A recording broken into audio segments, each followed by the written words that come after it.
Bismillahirrahmanirrahim. Assalamualaikum warahmatullahi wabarakatuh. Syukur alhamdulillah kita masih diberikan kesempatan dan dipertemukan kembali di channel ini.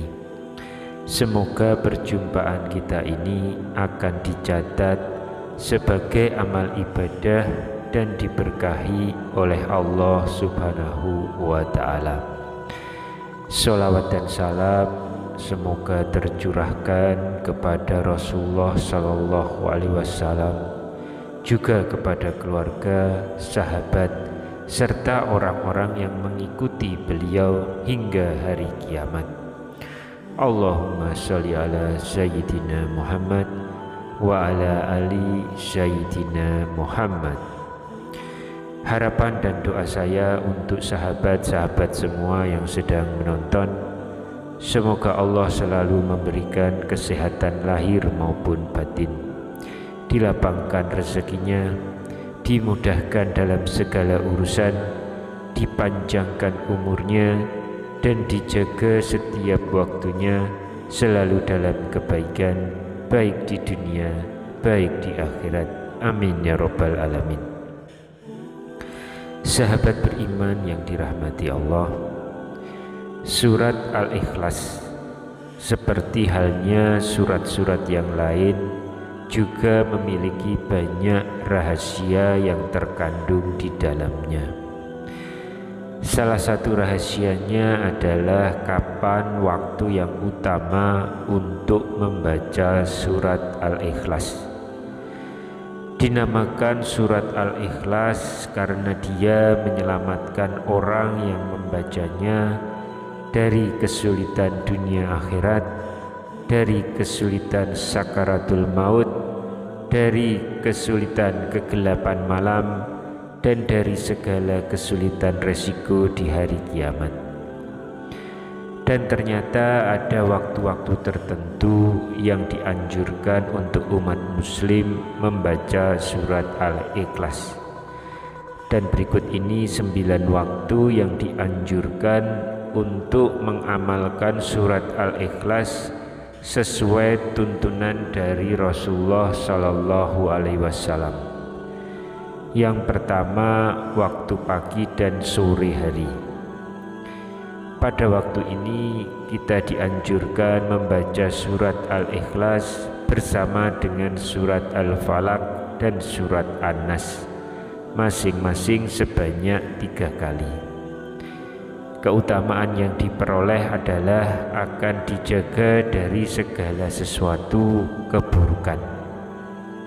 Dari Mu'adz bin Abdullah bin Khubaib, dari bapaknya, ia berkata, pada malam hujan dan gelap gulita kami keluar mencari Rasulullah Sallallahu Alaihi Wasallam untuk sholat bersama kami.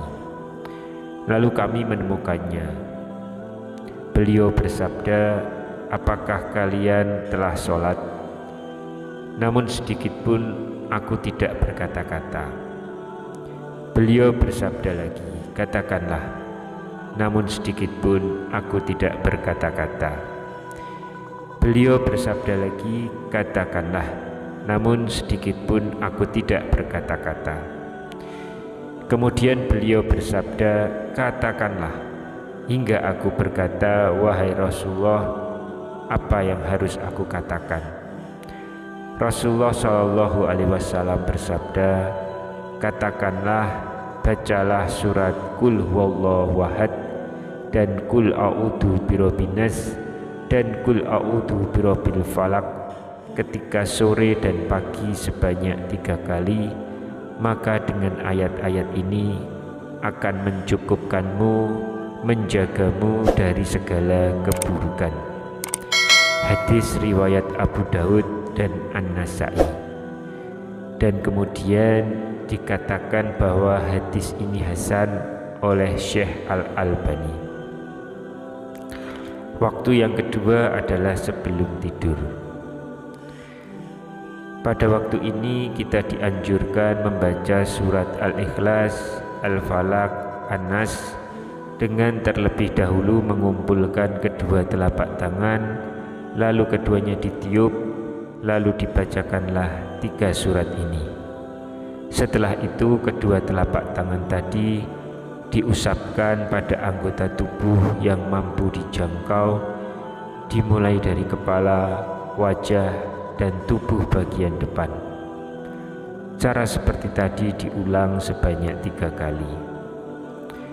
Dari Aisyah radhiyallahu anha berkata, Nabi SAW ketika berada di tempat tidur di setiap malam, beliau mengumpulkan kedua telapak tangannya, lalu kedua telapak tangan tersebut ditiup dan dibacakan Qul huwallahu ahad, yaitu surat Al-Ikhlas, Qul a'udzu birabbil falaq, yaitu surat Al-Falaq, dan Qul a'udzu birabbin nas, yaitu surat An-Nas.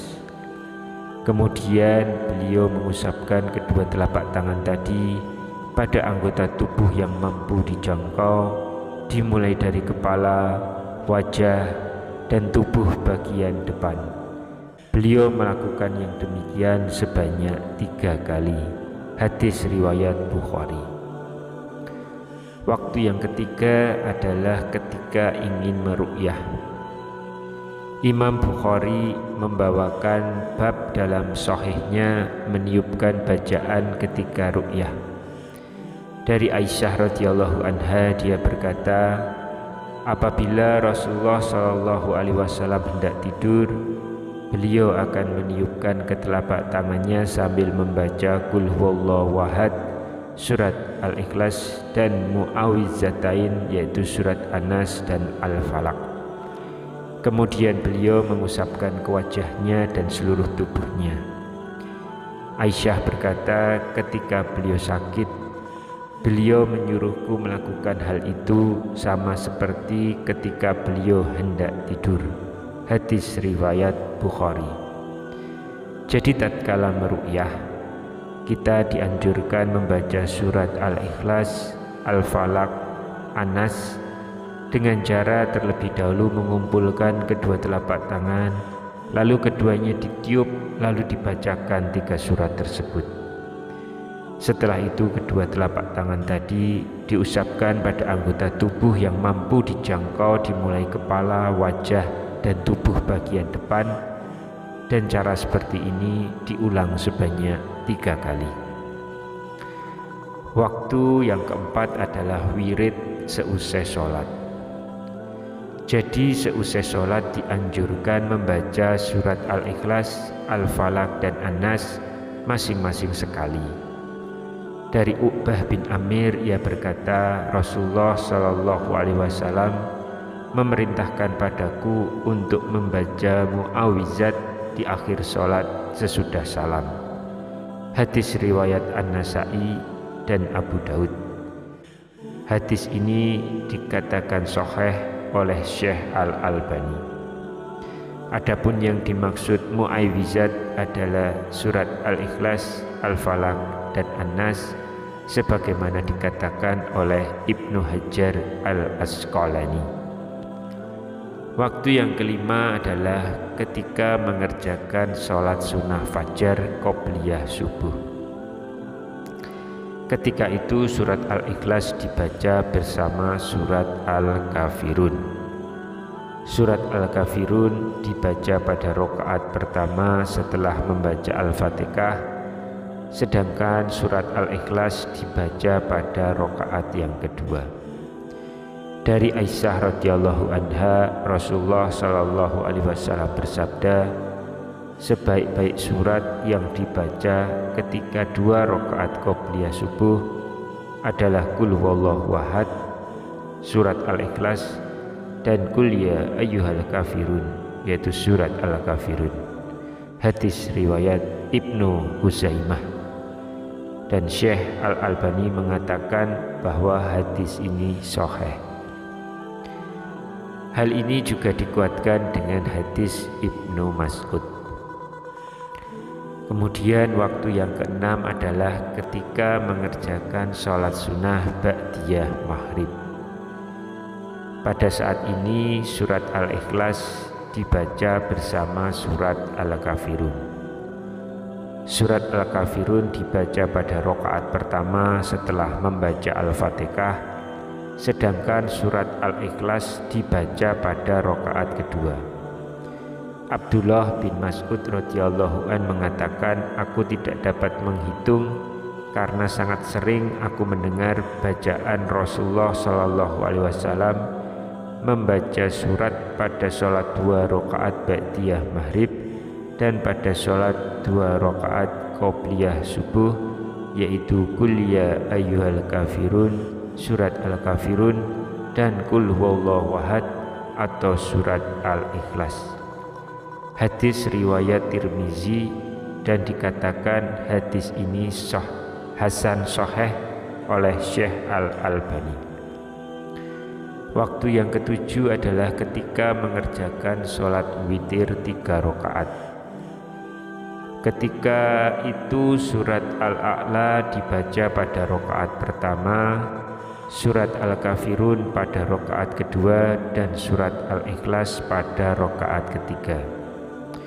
Dari Abdul Aziz bin Juraij, beliau berkata, aku menanyakan pada Aisyah radhiyallahu anha, surat apa yang dibaca oleh Rasulullah setelah membaca Al-Fatihah ketika sholat witir. Aisyah menjawab, Nabi Shallallahu Alaihi Wasallam membaca pada rakaat pertama Sabbihisma rabbikal a'la atau surat Al-A'la, pada rakaat kedua Qul ya ayyuhal kafirun atau surat Al-Kafirun, dan pada rakaat ketiga Qul huwallahu ahad, surat Al-Ikhlas, dan Mu'awwidzatain yaitu surat Falaq dan An-Nas.